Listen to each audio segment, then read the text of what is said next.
You're ready, Ken. All right, thanks a lot, Kent. Really fired up for our team. Proud of their effort and toughness that they displayed on the court tonight. Man, great atmosphere. Well over 1,000 students came out. Great energy there in that end zone, and thankful for all the great fans that were here. Ole Miss has a terrific team. They're 15-1 for a reason. They've got great talent, play extremely hard. I thought in the second half, minus the free throw line, our defense was terrific. I think they were 32% from the floor. We were really concerned coming in. Ole Miss, one of the top three-point shooting teams in the country, over 40%, which you don't see very often. And hold them to 6 of 24, 25% there. Thought our offensive execution in the second half, minus a couple possessions there at the end of the game, where we made it more interesting than it needed to be, was just terrific. And I think you look at 5 of 8 from 3 in the second half, 55% from the floor. Guys did a great job making free throws.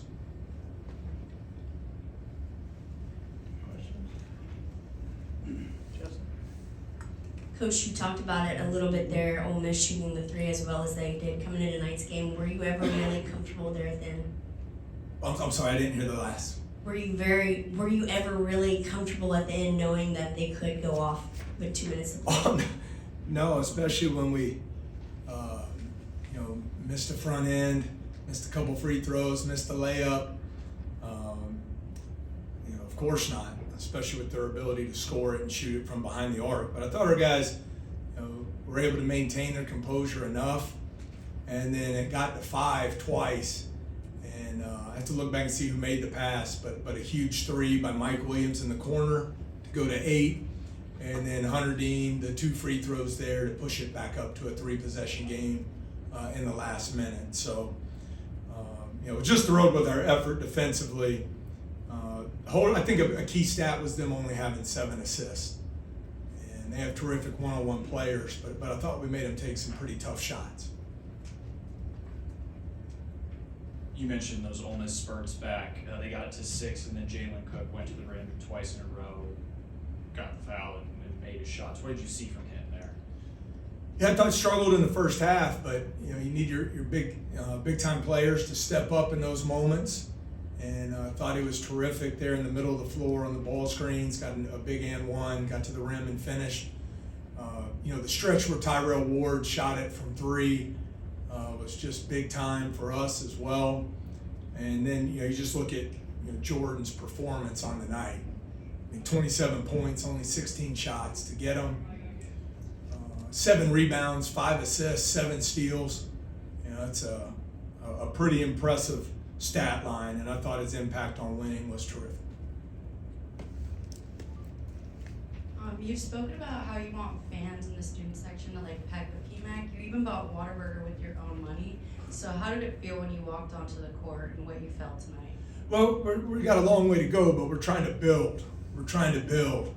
And our players have worked extremely hard to improve our team. We're such a better team today than we were back in the middle of December, and our players deserve all the credit.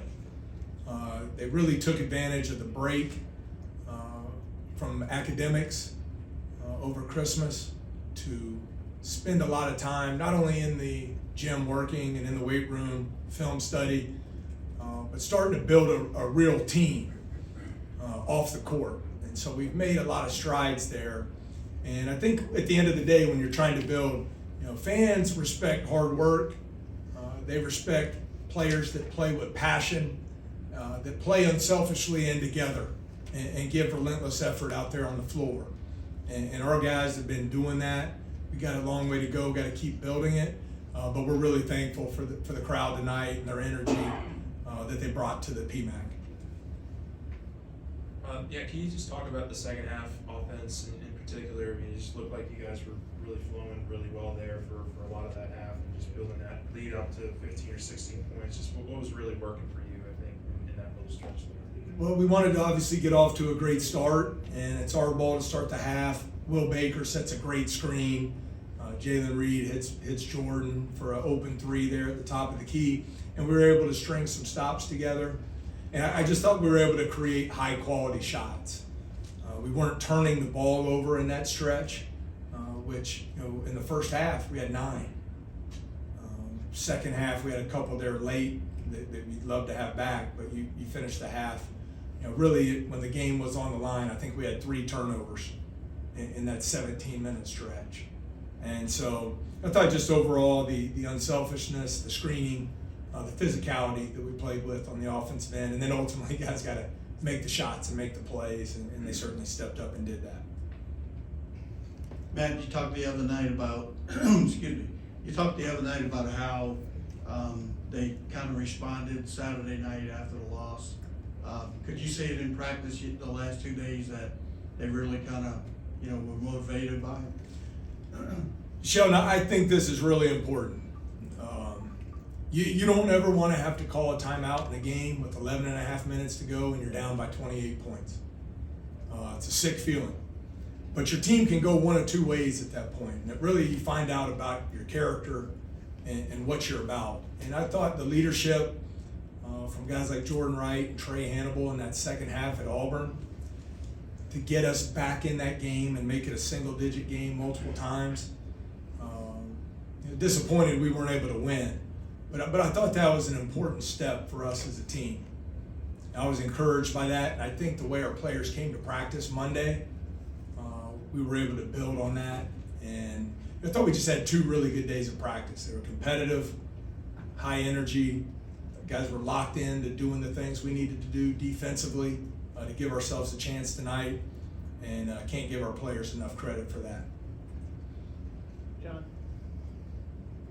Coach, just kind of bird's eye perspective, what does this win mean to you and the whole team? Yeah. We want to know tonight, and as we always talk, it's 18 one-game seasons. The league is ridiculous, how good the teams are. So it's, I think every win is important. I think someone asked me earlier, was it a must-win game? Every game's a must-win game. And so, I thought our players, the energy and effort they played with, the togetherness they played with, it was a great step in the right direction for us. It's a big win over a top 25 team. They've earned that through the resume they've put together over the course of the season. And so now, A&M played yesterday, so they're a day ahead of us. We got to quickly turn the page and get ready Saturday at 3 o'clock. We need a great crowd, great atmosphere against a Texas A&M team that's proven to be one of the top teams in the country. Yeah, Coach, just the defensive identity y'all have been able to build in conference play so far. What's been the biggest step of progress? What's been the biggest improvement for y'all on that side of the ball? I think defensive rebounding, limiting teams to 1 shot. I think defending the 3-point shot, and just overall the connectedness of the team. I think playing better team defense. We got beat off the bounce some tonight, clearly. I mean, they're really good players. You're not going to stop them the entire game. You got to defend without fouling. But I think those are some of the areas that really stand out to me. Hey, Coach. I believe you're 5-2 now. Ever since Jalen Cook has started playing for you guys, what has he really brought to your team that you guys may not have had before? I think it's helped our offensive spacing on the floor. We didn't quite get to a positive assist to turnover ratio, but through the first 10 games of the year, we weren't even close in assist to turnovers. And so we had, I think, the lowest assist rate of any team I'd been a part of. So I think it's just made the game easier for everybody. Our spacing's much improved. We're getting higher quality shots. And guys have executed at a high level. And I think Jalen has a lot to do with that, but it's everybody. It's the entire team and just a commitment they've made to keep getting better. Let's take one more before we go to radio. Go ahead, Jay. Last 2 games, Tyrell Ward off the bench has provided a spark. A guy that can do that and shoot the ball that well and in spurts like that, what does that mean to you guys? Well, it's been huge. I mean, we got off to a slow start shooting the ball. Our first 2 SEC games. Was thrilled to be at 2-0, but we were 9 of 40 from 3 in the first 2 games. And it's just hard to win doing that. So you saw him, on the catch and shoot threes, which has been great, but now in back-to-back games, he's hit a pull-up 3 off a ball screen. So I think we talked about Cook and having the point guard on the floor and the spacing. Everyone benefits. And just as Tyrell, as he continues to shoot it like that, it's going to open up driving lanes for him. It's going to open up driving lanes and scoring opportunities for everyone else as well. All right, Coach, we need to get All on the right. radio. Thanks so much.